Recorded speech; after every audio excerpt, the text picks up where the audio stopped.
Morning class. Trial balance last class में start किया था, एक क्वेश्चन उस पर करा दिया था। आज एक क्वेश्चन और कराने जा रहे हैं, फिर ये चैप्टर ख़त्म हो जाएगा। इसमें ज़्यादा क्वेश्चन है नहीं और आपके सिलेबस में जितना है वो इसमें एडजस्टमेंट नहीं है, मतलब रेक्टिफिकेशन ऑफ एरर भी इसमें आता है लेकिन वो आपके सिलेबस में नहीं है। तो आज ये क्लास की इस चैप्टर की लास्ट क्लास है, ठीक है। तो क्वेश्चन नंबर मैंने 2 कराया था, बाकी 3A भी होमवर्क था, 4 करा दे रहे हैं अभी हम। 5 और 6 आपका होमवर्क रहेगा, बस 6 तक इसमें क्वेश्चन है, उसके बाद आपको नहीं करना है, ठीक है। Question number 4, following balance were extracted from the books of Ravinder associates as at 31 March 18। तो ये बैलेंस दिया हुआ है रविंदर एसोसिएट्स के, तो बना लेते हैं ट्रायल बैलेंस, ठीक है। बनाना format,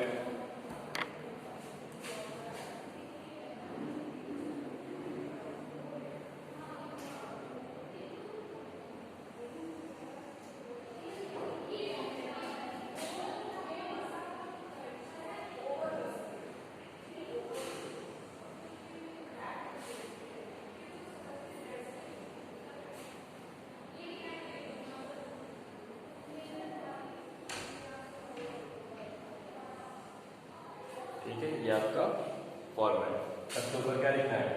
trial balance as at 31 मार्च 2018, ठीक है। तो यहाँ पर जाएगा पर्टिकुलर अमाउंट, ब्रैकेट में डेबिट, अमाउंट ब्रैकेट में क्रेडिट, ठीक है।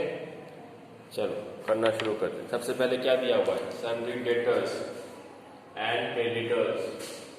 यहाँ पर हम लिख सकते हैं सन्ड्री डेटर्स और creditors.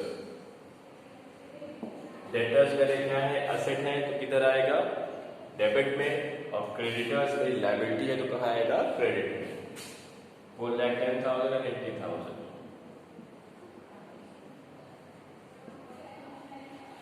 Next, rent and taxes. Rent और टैक्स क्या होता है? मेरा एक्सपेंस होता है, तो किधर आएगा? डेबिट में।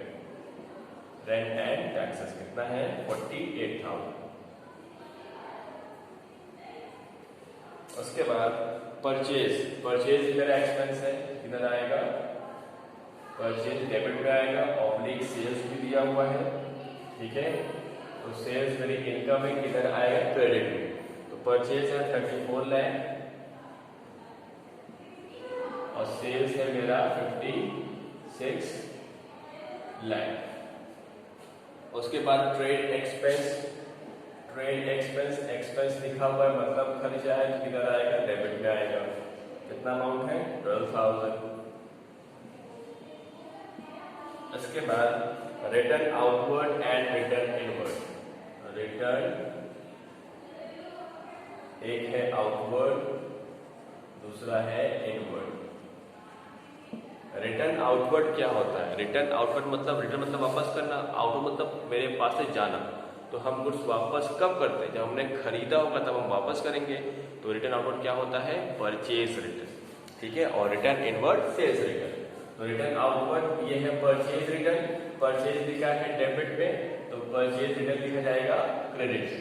उसी तरह सेल्स लिखा है क्रेडिट में, तो सेल्स रिटर्न मतलब रिटर्न इनवर्ड कहाँ लिखेंगे हम? डेबिट में, ठीक है। तो रिटर्न आउटवर्ड है आपका 80,000 और रिटर्न इनवर्ड है आपका 1,20,000। कॉपी में लिख लेना return outward is equal to purchase return, नीचे लिखना return inward is equal to sales return, ठीक है।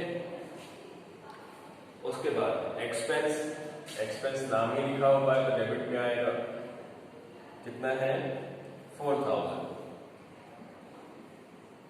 इसके बाद क्या है? Motor vehicle. मोटर व्हीकल आपकी असेट है, असेट का बैलेंस किधर आएगा? डेबिट में। कितना है? 6,50,000। इसके बाद इलेक्ट्रिसिटी, ये भी आपका खर्चा ही होता है, बिजनेस का खर्चा है, इलेक्ट्रिसिटी बिल पे करना, 25,000 डेबिट में आएगा। इसके बाद स्टॉक कब है? 1 अप्रैल, मतलब opening stock 2017 opening stock. Opening stock को परचेज किधर आता है? डेबिट पे आता है। कितना है? 2,30,000। उसके बाद प्रीमाइसेस भी आपकी लैंड को बोलते हैं, क्या हो गया? असेट हो गया, इधर आएगा डेबिट में 12 लाख। इसके बाद क्या है? Fixtures and fitting. Fixtures and fittings ये भी क्या होते हैं? असेट होते हैं, जो आपके फिक्सचर्स वगैरह लगे होते हैं, 3,10,000। उसके बाद क्या है? Bad debt return of. Bad debt क्या होता है? एक लॉस होता है, किधर आएगा? डेबिट में, रिटर्न ऑफ। कितना है? 8,000। इसके बाद क्या है? Rent receive from subletting. Rent receive हो रहा है मतलब इनकम है, कैसे भी रिसीव हो, इनकम है तो किधर आएगा? From subletting. किधर आएगा? Rent receive from subletting 30,000। इसके बाद लोन फ्रॉम मुकुल। लोन हमने ले लिया, लोन लिया है, वापस तो करना है, उधारी है, किधर आएगी? Liability side. कितना है? 1,50,000। ठीक है, उस पर हम क्या पे कर रहे हैं? Interest on Mukul loan, Mukul loan. Interest मेरा खर्चा होता है, किधर आएगा? डेबिट। लोन तो उधारी है, लोन तो उधार है तो लायबिलिटी में आएगी, वापस करना ही करना है, और उस पर जो हम इंटरेस्ट पे करें रेगुलर बेसिस पे, वो मेरा क्या है? एक्सपेंस, तो किधर आएगा? डेबिट। इसके बाद क्या है? ड्राइंग। ड्राइंग है आपका 40,000, ड्राइंग डेबिट में आता है। और आपका क्या रह गया? Cash in hand. Cash in hand कितना है? 75,000। ठीक है, लास्ट में लिखा हुआ है stock on 31 March 18 not adjusted. तो स्टॉक हम नहीं लिखते हैं, ठीक है, स्टॉक हम नहीं लिखते हैं। वो बताते हैं क्यों नहीं लिखते हैं। तो इसमें क्वेश्चन कह रहा है you are required to prepare trial balance and treating the difference as capital. तो यहाँ कह रहा है इसको प्रिपेयर की जो डिफरेंस आएगा वो क्या आएगा? होगा आपका कैपिटल। तो देखने में इधर ज्यादा लग रहा है, ठीक है, इसको आप पूरा ऐड करेंगे तो कितना आएगा? 65 और 20,000, 65 47,000। इधर पे 65 4 47,000 होना चाहिए, लेकिन इधर जो डिफरेंस आ रहा है इधर कम आ रहा है। कितने से कम आ रहा है? 6,07,000। इसको क्या बोलेंगे?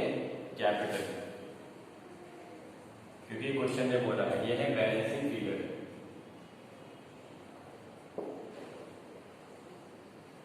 कैसे निकलेगा? इसको ऐड करिए सारा, ठीक है, जितना आया इसमें से इसको इसको इसको इसको इसको सब्ट्रैक्ट करेंगे, इतना बचेगा, क्योंकि आ गया आपका बैलेंसिंग फिगर। ठीक, अब रही बात स्टॉक क्यों नहीं लिखा? क्लोजिंग स्टॉक वहां लिखा है नॉट एडजस्टेड। तो देखो ओपनिंग स्टॉक मेरे पास होता है, ठीक, फिर हम गुड्स और खरीदते हैं, उसको क्या बोलते हैं? परचेज, ठीक है। फिर गुड्स उसी गुड्स से कुछ गुड्स बिक जाता है और जो बचता है उसको हम क्या बोलते हैं? Closing stock. तो अगर आप ठीक से देखो तो क्लोजिंग स्टॉक किसका पार्ट होता है? क्लोजिंग स्टॉक परचेज का पार्ट होता है, ठीक है, वो परचेज से अलग हुआ होता है तभी उसको लिखते हैं। यहाँ पर लिखा है नॉट एडजस्टेड, मतलब क्लोजिंग स्टॉक जो वो परचेज से भी अलग नहीं हुआ है, इसीलिए हमने नहीं लिखा। क्यों? क्योंकि हमने यहाँ जब परचेज लिखा है यहाँ पर तो इसमें ऑलरेडी क्लोजिंग स्टॉक जुड़ा हुआ है, इसीलिए हम उसको अलग से फिर नहीं लिखेंगे। फिर लिखेंगे तो डबल एंट्री कॉन्साइड हो जाएगी, ठीक है। तो यहाँ पर ऑलरेडी जुड़ा हुआ है, क्योंकि क्लोजिंग स्टॉक हमेशा परचेज के अंदर ही होता है, ठीक है, परचेज की चादर वो ओढ़े रहता है, इसीलिए उसको हम अलग से नहीं लिखते जब तक कि वो एडजस्ट ना हो, जब तक वो अलग ना हो जाए परचेज, इसीलिए उसको नहीं लिखते, ठीक है। तो ये था आपका क्वेश्चन नंबर 4। अगर नॉट एडजस्टेड है मतलब परचेज से सब्ट्रैक्ट नहीं है क्लोजिंग स्टॉक, तो उसको हम अलग से नहीं लिखेंगे क्योंकि वो ऑलरेडी परचेज पे जुड़ा हुआ है। क्वेश्चन नंबर 4 हो गया। ये क्वेश्चन नंबर 4 था। ये 5 और 6 आपका होमवर्क है। इसके बाद नेक्स्ट क्लास में नेक्स्ट चैप्टर स्टार्ट करेंगे। ठीक है, थैंक यू।